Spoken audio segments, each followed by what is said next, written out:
It's another divestment disaster. Coming to paperback and e-readers, John Haynes, Illuminati. The man who rules the world takes on the head of the global elite in this action-packed, all-new John Haynes series adventure. Pre-order your copy of John Haynes, Illuminati on Amazon.com and online booksellers everywhere.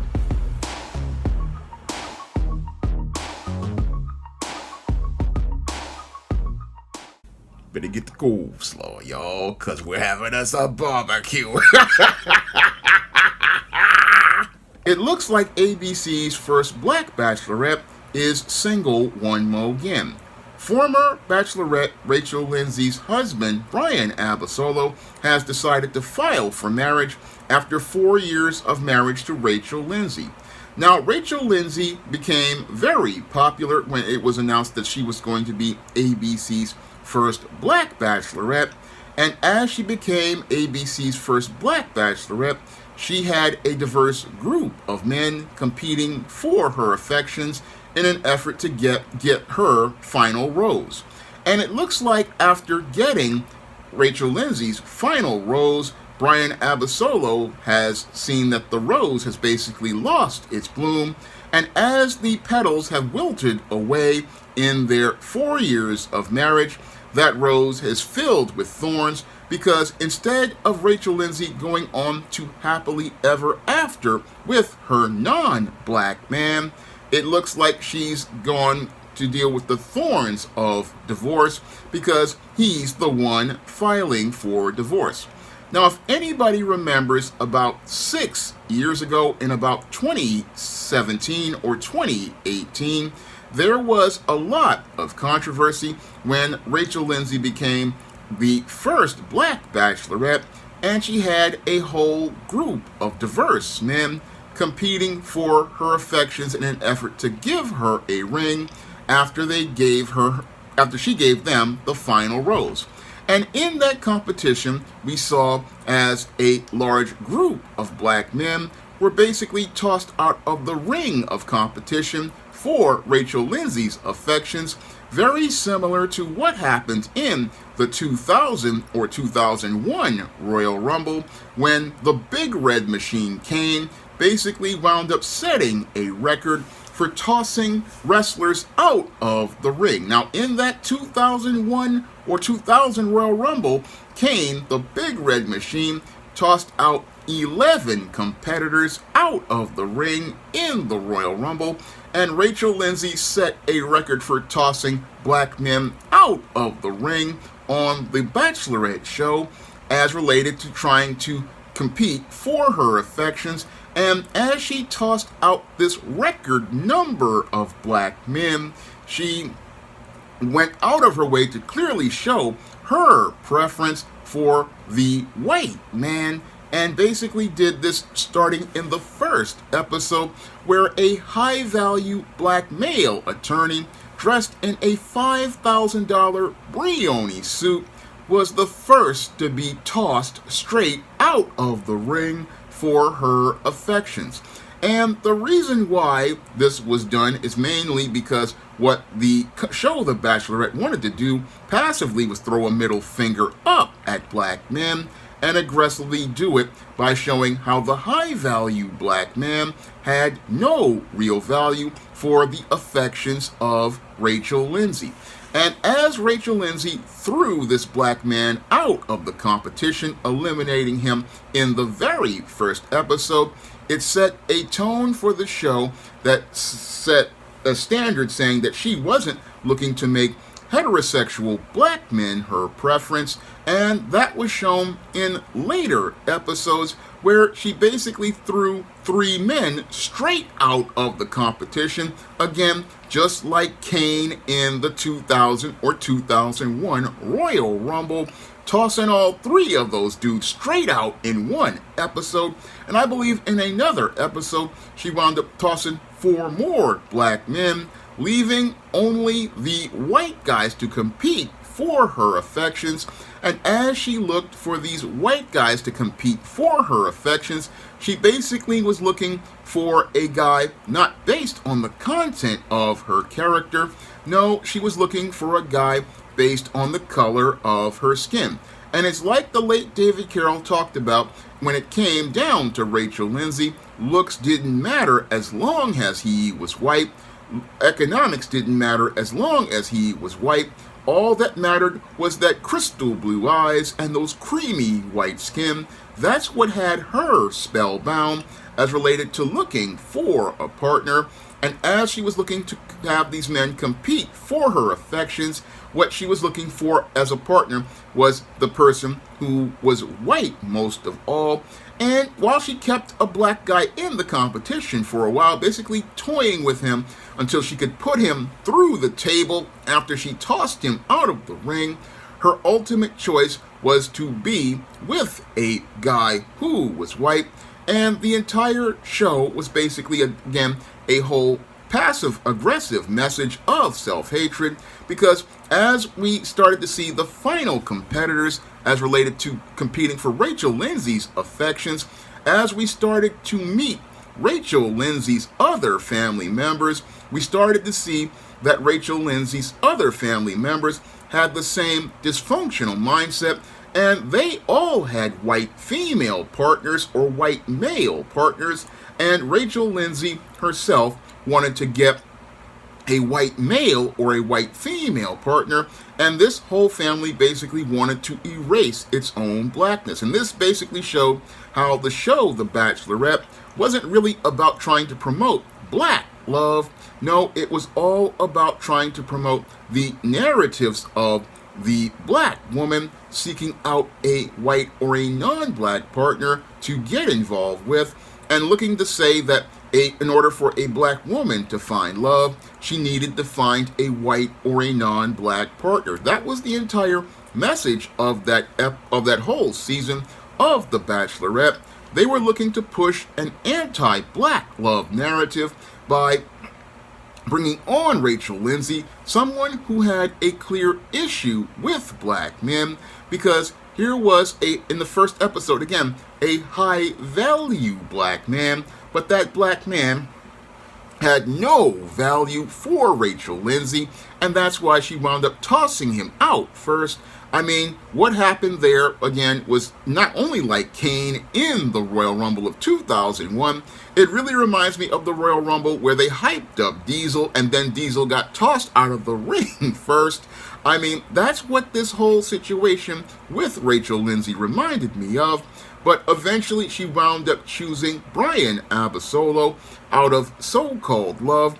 But I believe the only thing she loved was the crystal blue eyes and the creamy white skin or Hispanic skin of this man, because she loved that about that man. She didn't love the content of his character, because after they wound up getting married, they spent a lot more time away from each other, and this was exacerbated by the pandemic. And as it was exacerbated by the pandemic, what happened was Rachel Lindsay soon found out that Bryan Abosolo's reasons for getting married to her were not about so-called love. No, they were about economics. Now, one of the mistakes that many black women make when they get involved with non-black men is believing that these men, in many cases, want to marry for love. However, for many white and non-black men, a marriage is all about business. And because it's about business, these men are looking for a woman who will help them be able to build wealth. And in the case of Bryan Abosolo, I guess he believes that it's time for him to move on, because a marriage to Rachel Lindsay is no longer economically feasible to him. Moreover, it is not socially feasible to him, because if he wants to travel and navigate in white and non-black social circles in the system of white supremacy, having a black spouse is a detriment to him. And because it's an economic detriment to him, what he's looking to do now is get out of this marriage through quote-unquote irreconcilable differences so that he can retain his social marketplace value. And as he looks to retain his social marketplace value, he's looking to cash out in a way that allows him to generate wealth for himself. And this is the chess game that many white and non-black men play with rich black women, because they know that the rich black woman is so caught up in her feelings about crystal blue eyes and creamy white skin that she's not thinking critically about why this man wants to get involved with her, because in most cases of women like Rachel Lindsay, when it comes to a marriage, what these women don't understand is that these men usually are coming from a lower economic tier in society, and because they're coming from a lower economic tier in society, they are looking to rise to a higher economic tier. And in order for them to rise to a higher economic tier, what they do is get involved with a black woman. Now, they'll get involved with that black woman because they know that this black woman is naive and gullible, and again, spellbound by the crystal blue eyes and creamy white skin of the white man, and looks to fit into the black box that's acceptable to white people.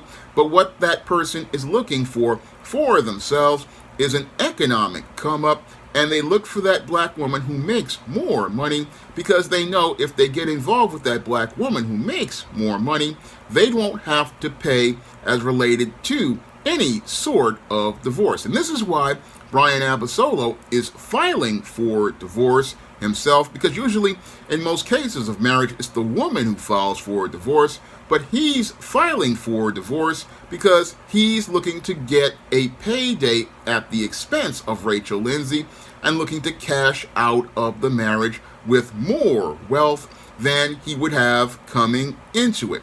So he understands how the marriage laws work, especially in places like California, where there are 1, community property laws, and 2, there are laws as related to spousal support. Now, according to the laws in places like California, usually when it comes to spousal support, what happens is the partner who makes more money is the one who has to pay spousal support.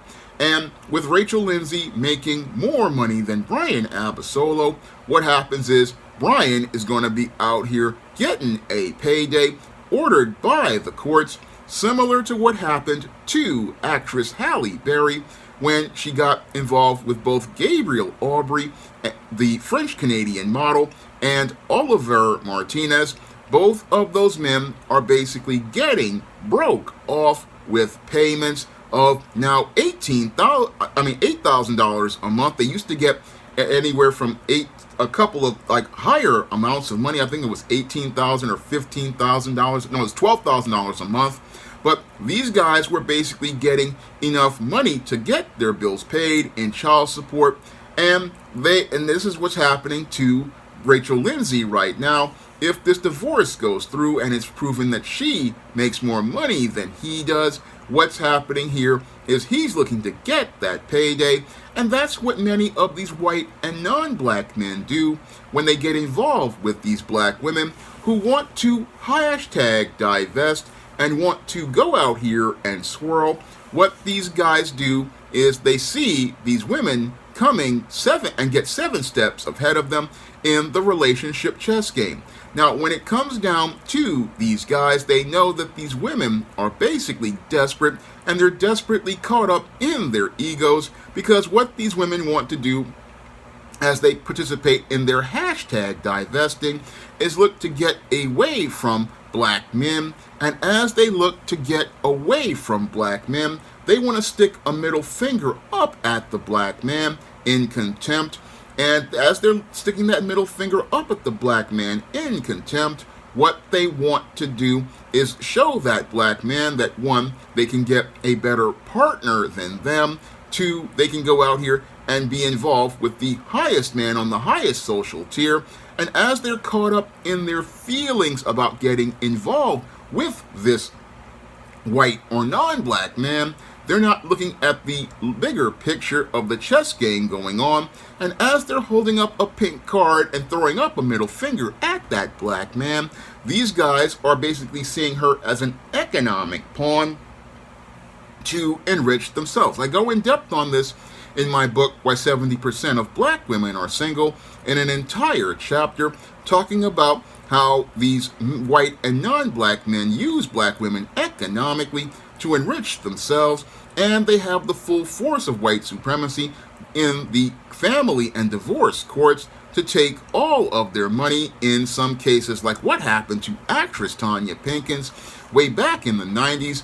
Tanya Pinkins got involved with a white man, and that white man basically wound up taking her home, taking custody of her children, and taking almost all of her money.